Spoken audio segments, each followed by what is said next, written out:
British English or American English? Which one is better? And which one should you learn as an English student?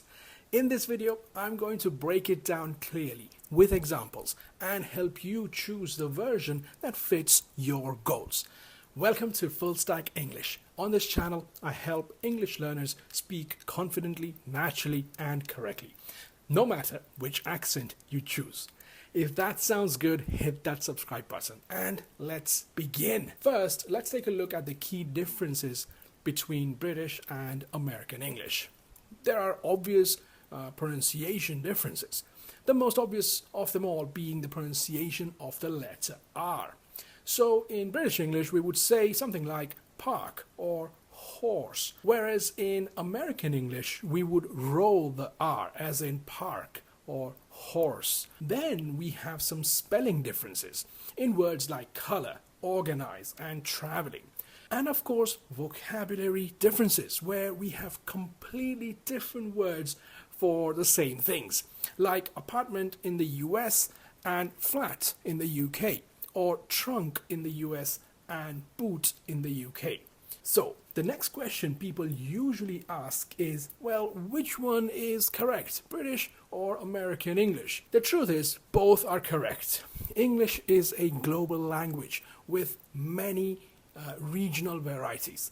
You have English from the US, UK, Australia, South Africa, New Zealand, etc. Think of it like Spanish in Spain versus Spanish in Mexico or Spanish in Colombia. They're all correct in their own contexts, just slightly different when it comes to vocabulary, pronunciation, and so on. A lot of people argue that British English is the most correct form of English because Americans, Canadians, Australians are all speaking English because of their British ancestors. But if you go back in history with that theory, you might find that English has rules coming from German and adopting French vocabulary with various other old languages. So in short, British English is correct where it is spoken, and American English is correct where American English is spoken, right?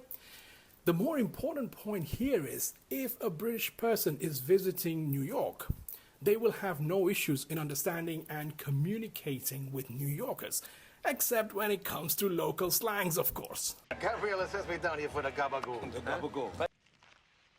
Tony gabagool, Grandma. It's nothing but fat and nitrates. Gabagool.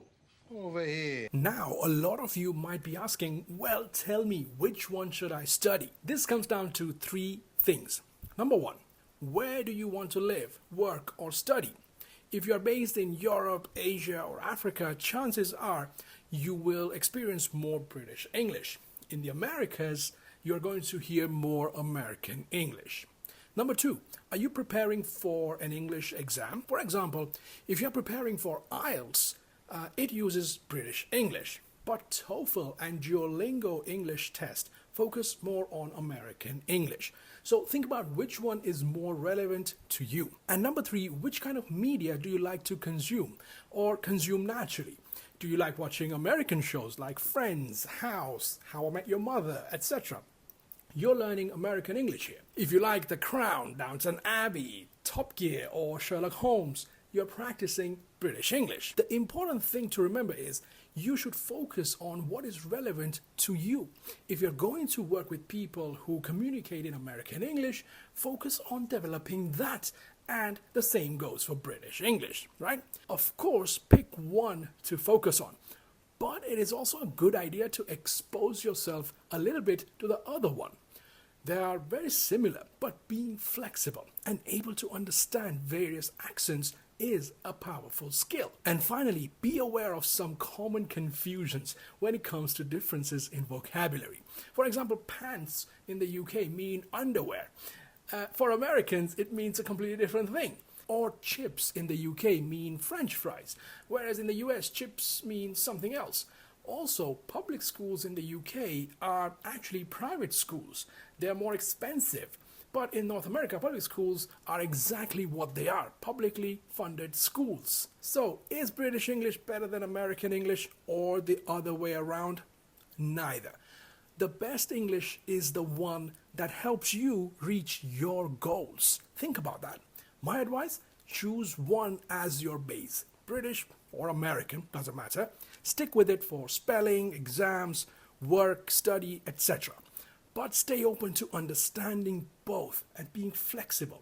Remember, that is powerful. Now it's your turn. Which English do you prefer, British or American, and why? Leave a comment below and I would love to know what you think. Do you want more lessons like this? Don't forget to like, subscribe and hit that bell button so you don't miss the next video. Thanks for watching and keep learning full stack English style.